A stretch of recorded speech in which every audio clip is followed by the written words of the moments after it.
we were on vacation. Okay. And he just wasn't feeling himself. He felt really lethargic and tired, and he was getting bruises all over his body from not, I mean, he didn't even realize where they were or know where they were coming from. So, and we didn't really think much of it, but we got home from our vacation. He went to the doctor just to see if there was something wrong, and then we had gone to a movie.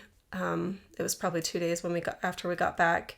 And when we got home, then our oldest was saying the doctor called like 3 times while you guys were gone. And he said it was an emergency and you need to call back. So we're like, really? What in the world? So we called. They said, you need to get into the hospital as quickly as possible. So then they told us that they thought that he had leukemia. And we didn't really know what that was. I mean, we'd heard the term, but we, didn't understand it. Right. And that we asked what that meant. They said, well, without treatment, then he would die in 6 weeks.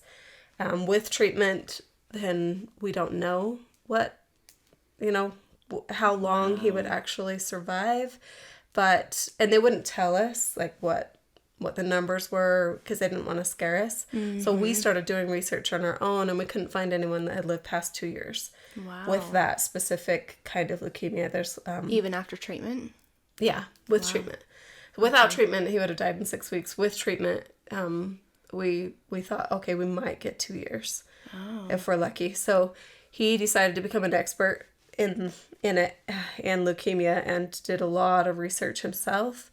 Okay. And did home treatments or home remedies as well as what the hospital had recommended. So he kind of did them both together. Okay. He went through radiation.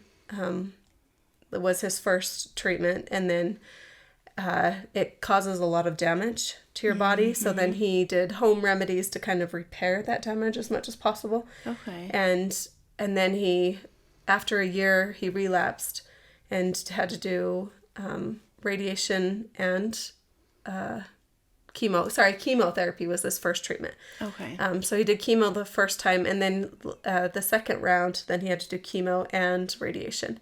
Okay. He was sick, and we didn't know if he was going to survive it or not. It took about 7 years until we were comfortable that he probably wouldn't die. Wow. And now it's been 11 years, and he's doing great. He's probably healthier than he ever has been. So it's 11 years. Yeah. Wow. And he's been cancer-free for 10. Okay. Because it didn't come back after the second. He got a bone marrow transplant from his brother because he was a match. But because of that, then he had graft versus host, which is why he fought for his life for 7 years. Mm-hmm. Otherwise, he would have been fine. But, wow. Yeah. If he would have had cord blood from when he was a baby, then he wouldn't have had any graft versus host, and it would have been like smooth sailing. Wow.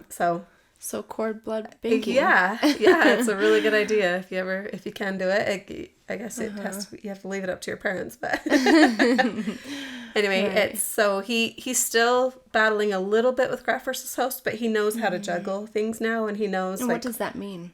It's when your organs, like if you get a heart transplant, then your body will fight your heart because it's a foreign thing to your body. That makes sense. So when it's a bone marrow transplant, then that foreign blood goes to every part of your body, so it attacks your whole body. Okay. So it would attack his skin, it would attack his heart, it would attack his lungs. So he was constantly battling that and was like on his deathbed several times, and we didn't know if he'd make it. That was within the first couple of years after he had done the chemo and radiation. It was really hard on his body. Okay. And then the graft versus host was attacking him from every organ, even his skin would get graft versus host, and it would start scaling up and scarring and bleeding, and his tongue would get like he says it felt like someone had just gone through and cut his tongue with a razor blade because his body was being attacked by every organ. So yeah, that was rough. We watched people come into the hospital with the exact same diagnosis and die within a few years. I don't know anyone that has survived it like he has. So yeah, we feel really blessed. Yeah. What was it like when you got the diagnosis? When he got it? It was devastating. My kids were young. My oldest was 11, I believe, and my youngest was 1. So I had 9 kids at the time.